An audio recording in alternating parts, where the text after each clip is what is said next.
Well, hello again. Welcome back to the Decision Masters podcast, game show edition. No, we're not really doing that. That's just what my voice made me think of. Although game show edition sounds super fun. So message me if you want me to put that together. I'm Kirsten. I am your decision coach for the episode. And today, y'all, we're going to talk about fear. What again? Kirsten, we talk about fear all the time. I know, because it comes up all the time in decision making, right? My job as a decision coach is to help my clients, and by proxy, you listening to this podcast right now, improve their relationships with fear. And today we're going to use a super useful tactic that I used most days when I was just recently in Budapest, Hungary for 2 weeks. I found myself asking this question often enough that I noticed and was like, oh, this is actually very helpful. I need to make a podcast episode about this. And the question was, what's the worst that could happen? So before we get into the nitty gritty, I mentioned that we talk about fear a lot. You might be curious about this. I am going to link to all of the episodes we have done on fear, and there are a fair few of them, my friends. So get ready for a rabbit hole if you're up for it. The first episode we did on fear, I think, is number 16, the 4 fear questions. And that has a free downloadable. So it walks you through an exercise you can do while you're sitting down and thinking through something, however big or small this decision is. It helps you consciously work through your fears around it. If that's something you're looking for, that's the episode you can go to and you can get that downloadable exercise. Today, we're going to give you something that you can go use on the streets, use in the grocery store, use at work tomorrow, use making your weekend plans. And it is going to help accomplish this collective goal we have of improving your relationship with fear. If you have been here a while, you've probably heard me talk about fear fluency, which is a skill that I aim to help everyone I work with build up and strengthen. Because fear is a language that our brains and bodies are speaking all the time, whether it is habitual FOPO, fear of people's opinions, fear of failure, fear of leaving your comfort zone, fear of doing something out of alignment with your vision, goals, and values. That stuff is happening in your brain and in your body all of the time. And it impacts our biggest and smallest decisions if we don't know what to do with it, if we don't speak that language. So, this episode is going to help you up your skill level in your fear fluency. And P.S., stick around until the end of the episode if you want to know something that I'm super excited about that we're going to be doing in the fall that is going to help you fast track this fear fluency. Spoiler alert, it's called Decision Masters Week, and it's going to be so much freaking fun. But I'll get to that later. Right now, we're going to talk about what's the worst that could happen. As I said, I was recently in Budapest for 2 weeks. My husband is shooting a television show there. He's there for 4 months total. So my little 2 week stint was a blip on his radar, but it was kind of a long time for me because he works long hours. So I was alone a lot. I got to visit set a few times though, and that was so much fun. I've never seen him work before because we met right before COVID. So all of the movie and TV sets have been closed to visitors. So this was the first time I got to see him do his thing. He is a camera operator and a steady cam operator. So he straps this contraption to his body and like walks backwards. He like does little swoopy moonwalk moves. And he also operates cranes. I got to see that. So that was really fun. But I was also working for these 2 weeks. I took time off for my birthday to go to Lake Como. It was beautiful. And I have recommendations if you're going. But then when I went to stay with him for 2 weeks, he was working, I was working. And when I wasn't working, I was alone a lot. And I found myself having these moments of resistance. Now, I had just come from Italy, like I said, and I speak ish Italian. I get better at it when I'm around it and I'm speaking it regularly and daily, like you do. But I hold my own. I encountered lots of people who did not speak English, barely or at all. Even the guy who picked me up from the airport, he did not speak a ton of English. And I was able to have conversations with them. I got to tell them, you guys, that I'm a life coach. Italian. And I was like, this is fun for me. So I feel pretty confident there. I feel like I can communicate. And I also feel like it's learnable.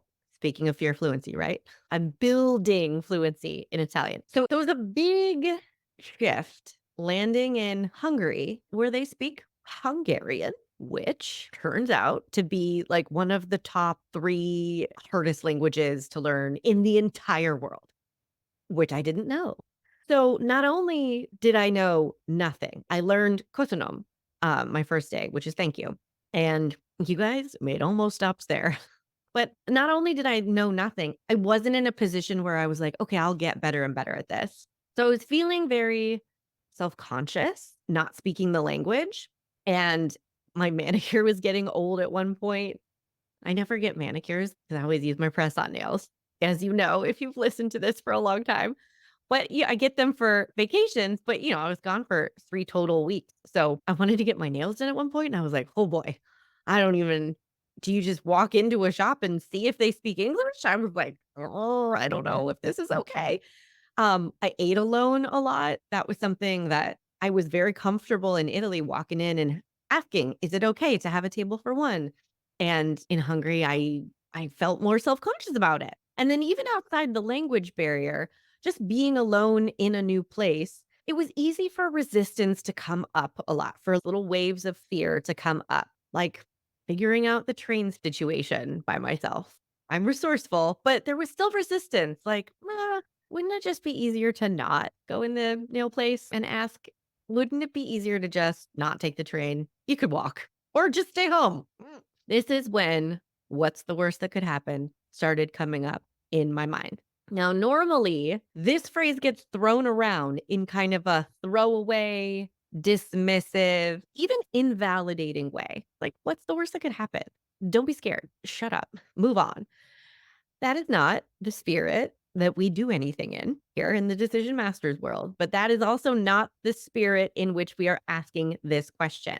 If you pose this question to yourself in an honest way, inviting an honest answer, you can free yourself up to take bolder action, waste less time, and not feel like you are shoving yourself off a cliff in order to get yourself moving. This trip was a really great opportunity for me to pay attention to how often these little resistant moments can come up and how impactful they can be on your day-to-day choices. For me to wanna go into this nail shop and have a conversation and feel this wave of fear, like, what if they get mad at you? What if they don't speak English? What if they don't like you and they don't wanna talk to you? And for that feeling to just make the choice for me, like, "No, we don't like that feeling. Move on. Don't bother." So I wanna invite you very quickly to just think through your everyday life. Think how easy it is for this resistance, this wave of self consciousness or cringiness or just a really strong no feeling, how often that can come up and how easily it can dictate what you do and don't do in your everyday life, kind of nudging your choices along through your day. You might be looking for something in a store and not being able to find it, but thinking about asking somebody who works there where it is might feel like bothering them that day. Resistance. So what happens? You end up wasting an extra 45 minutes of your life looking for the thing on your own. Or maybe your boss announces a new project in a group meeting, and afterwards you think, oh my gosh, I want to tell her that I want to be in charge of the project. But what comes up? Resistance, because your head is going a mile a minute. Well, if she wanted me to be in charge of it, she would have said that out loud or she would have asked me. And what if I look some certain way approaching her? And what if, blah, blah, blah, if that resistance comes up and dictates your choice and makes it for you, what happens? You either miss out on leading this project, which might be there for the taking, or you miss out on learning why she doesn't want you to lead it, which also sounds valuable. Or maybe you really want to take a trip to see the Northern Lights or see Venice before it sinks, or just see some person in your life who you want to see in the world. But a wave of resistance comes up when you even start thinking about that because it's going to cost time. It's going to cost money. I don't know how to figure that out. It seems hard. What happens? Potentially, you don't even give yourself the opportunity to think about how you would make a plan and solve all of these potential problems. And maybe years go by, no northern lights, Venice has sunk, you don't see your friend. This is why we want to get a handle on this whole resistance reaction pattern.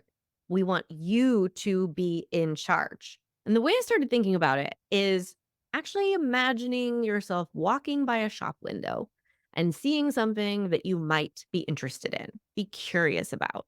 Reacting to this resistance that we're talking about and letting it just make the decision for you is like seeing something in that window and then slamming the door shut on your own face. Nope, can't go in, move on. Whereas asking, what's the worst that could happen in a genuine, honest way is like letting yourself go into the shop and browse, find out how much it costs, find out what else might be in here that I like. Asking the question going into the shop is not committing to anything, but you do get to expand your options instead of impose limitations on yourself, which lets you make a decision for reasons you like instead of an automatic decision for automatic reasons, which increases your sense of autonomy, being in charge of your life, which lets you see yourself as someone who has permission to go after what they want. Get after it. Imagine you're walking down this little European street. We're in Europe. Why not? Theme of the day. And it's just filled with shops. Imagine walking down the street, seeing glimpses of stuff you might like in windows and constantly pulling the door shut on yourself. Nope, can't. Move on. You're not just cutting yourself off from opportunities that could change your entire life. You're reinforcing a self concept that you are limited, you can't, you don't deserve it, not for you. And if you're a person who wants to enjoy your life, who wants to do big things, who wants to experience freedom and ease and feel comfortable in your own skin and feel proud of what you do and like who you're being, you are going to make it 50 times harder to get where you want to go if you constantly see yourself as someone who can't, who shouldn't, who doesn't deserve it. So we cannot continue to reinforce that self concept. If you're going to get to the end of the street having bought nothing, we want you to get there by deciding consciously, this is why I don't want to buy that. And yes, I explored that option thoroughly. And here's my reason I like for not purchasing that. We don't want you to get to the end of the street empty handed because you decided, I don't deserve to go in any of these shops. I can't get anything. So this is your homework this week. You get to go out. You get to hit the streets. You get to go to the grocery store. You get to go to work. You get to make weekend plans. And you get to pay attention to when these little waves of fear come up. When does the resistance come up that makes you kind of close down or shrink inward, even if it's very, very subtle? And even if it's not a big deal, even if it's a manicure, but you get to ask, what's the worst that could happen? And you get to answer. I should probably say you have to answer. You're not allowed to ask unless you answer because we're not shoving ourselves off cliffs here. We're not saying, what's the worst that could happen? Just go in, just ask them, just speak up, just do the thing, just don't do the thing. We're opening the door and affirming that you have permission from yourself to go into the shop if you want to. We're giving you the opportunity that I gave myself to think about, well, what is the worst that could happen, really? You go in, they get mad at you for trying to speak English and they don't talk to you, and then you leave and then you don't come back here. Okay. Wow, that was actually really helpful to think through. I think I could survive that and I don't have to go back here and I'll probably forget about it 6 seconds later. Great. Is that worth it? Is that worth it for getting my nails done? When you're in the store and you are looking for a thing you can't find and you feel this resistance come up, maybe the two salespeople are having some really intense looking conversation and you don't want to interrupt them. Let yourself just ask, what is the worst that could happen? There's no right or wrong answer. You could decide the worst that could happen is this person yells at me and I can't handle that today because I'm feeling super raw. That's where I am today. And I don't actually want to interact with any humans. Great. Good to know. Now you get to feel in charge of that choice to not ask for help from that person. But you might ask the question, what's the worst that could happen? And then you hear the answer, I don't know, they seem annoyed at me, but they show me anyway where the thing is. And maybe you say 45 minutes. That's the beauty of this question. You get to decide, what do I want to do with this information? You get to decide, is it worth it to you to save time? Is it worth it to you to reinforce this idea that you don't have to make yourself small and worry about bothering people all over your life? Is it worth it to you? Maybe all of a sudden you have a different answer to what you want to do next. Same thing with work. Same thing with what you're going to do this weekend. If you're going to say no to something that you're feeling pressured to do, or you're going to say yes to something that kind of feels maybe awkward and new, remember, we're not looking for a right answer. The right answer is not always push through the fear and do the thing you have resistance to. The goal is feeling in charge of whatever you do or don't do and feeling in charge of how you do it. You might be surprised at how quickly this feels effective in your life. You might find yourself encountering these little resistance moments, and you might ask, what's the worst that could happen? And you might find yourself by next week's episode feeling times more in charge of your choices and feeling less in your head, feeling like you've wasted less time and energy being in your head about stuff, and actually have done more things, taken more action, and felt more in alignment. And that's what we want. So I think this is really fun homework, and you're welcome. So before we wrap up, I would love to share one of my former clients' thoughts on fear after we worked together. I think this is a really great picture of what we are going for. This is my client, Ariel. You can hear her on the podcast in 2 episodes because we did an interview, leaving the carved path and learning to talk to fear. And she also allowed us to put a coaching conversation on the podcast. So we have a whole coaching conversation about her feeling like the other shoe was going to drop and something terrible has to happen to balance the scales. Ugh. So listen to those episodes. They're linked in the show notes. I asked Ariel to share her thoughts about what has changed since working together, since coaching together. And she shared fear is different. In the beginning, fear was so much about outside societal expectations and pressures, and it was very noisy and clingy. And now I'm living my life for myself. I'm doing the things I want to be doing, and they're brand new, so it's scary, but it's easier because I have less fear and anxiety in my day to day. When the fear does come up, I have more bandwidth and I'm not exhausted. I'm able to think critically and not become completely overwhelmed by it because it feels more rare than it did before. I'm going to take a breath and let that settle. I want you to know this is available to you.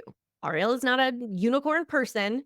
You can change your relationship with fear and you don't have to get rid of it completely. She said, I'm doing brand new things. She was literally building a business out of nothing from thin air. When I say literally, I mean literally. It's a brick and mortar store.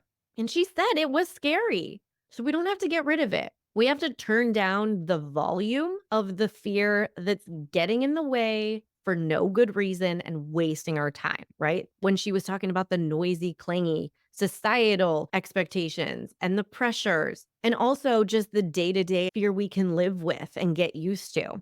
That's the volume we can turn down and help you almost shortcut, fast track your decisions with things so that they just take up less of your time. So if you're interested, we should definitely be working together. If you're thinking all this fear fluency stuff, like, yes, I would love to waste less time being in my head. I don't want to be missing out on things that I don't need to wait 5 years to experience. We should be working together. There are lots of ways we can do that. You can always go to kirstenparker.com/schedule and just book a conversation with me. It's free and we will clarify what do you want and what will work the best for you. But I'm also going to be running Decision Mastery Week this fall, and you got to get in on it because it's going to be like a boot camp situation where we meet 5 days in a row, not all day, every day. You don't have to take off work. And yes, there will be replays, but we are going to deep dive into the decision mastery fundamentals.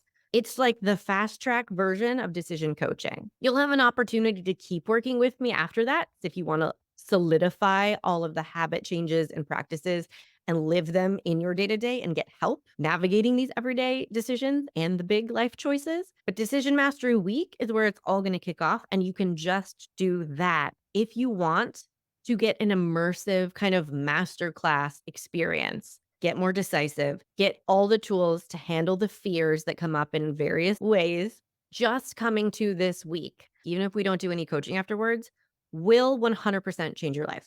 It's going to change how confident you feel, how quickly you go after things that you want, how easily you can identify things that you want without lots of noise and lots of back and forth and lots of second guessing and lots of limitation. It's going to help you understand your thinking better so you know why you're doing what you're doing and you have a system that works to make conscious choices about what you're going to do next. We're going to dive into the big hitters of the obstacles like the perfectionism, the overthinking, the people pleasing, and you're going to leave feeling like, oh, I thought I was a little decisive before. Okay, watch out, world. I'm decisive 2.0 now, and I know what I want, and I don't see any good reason to wait for it.